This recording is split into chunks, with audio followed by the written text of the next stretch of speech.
আজ পর্যন্ত কোনোদিন মুসলমানদের উৎসব শবে বরাত একটা হিন্দু মসজিদে দেখার জন্য আসলো না, মুসলমানদের উৎসব শবে কদর একটা হিন্দু কোনোদিন চাওয়ার জন্য আসলো না, মুসলমানদের উৎসব রমজান মাসের রোজা একটা হিন্দু কোনোদিন তোমার সাথে সমাজ করার জন্য রাখলো না, একটা হিন্দু কোনোদিন তোমার ঈদের নামাজে আসলো না, একটা হিন্দু কোনোদিন তোমার সাথে জুমার নামাজে অংশগ্রহণ করলো না, তোমাকে দেখার জন্য পর্যন্ত আসলো না।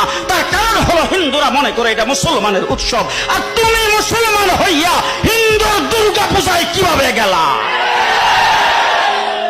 তোমার কি হয়ে গেল? তোমার কি লজ্জা শরম তুমি ধুয়ে ফেলে দিয়েছো? তোমার কি কোনো লজ্জা শরম নাই?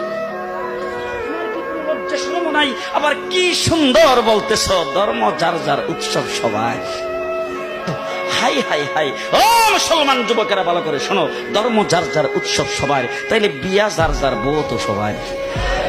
জি, বিয়ে যার যার বউ সবার, পুষ্কুনি যার যার মাছ সবার, গাছ যার যার ফল সবার, ক্ষেত যার যার ফসল সবার, দোকান যার যার মাল সবার।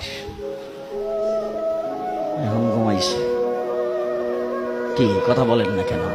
তাহলে আমার দোকানের মাল যদি আমার হয়, আমার ক্ষেতের ফসল যদি আমার হয়, আমার গাছের ফল যদি আমার হয়, আমার গাছের নারিকেল যদি আমার হয়, আমি বিয়ে করলে বউ যদি আমার হয়, মুসলমান আমার পুষ্কুনির মাছ যদি আমার হয়, তাইলে ধর্ম যার উৎসব তার।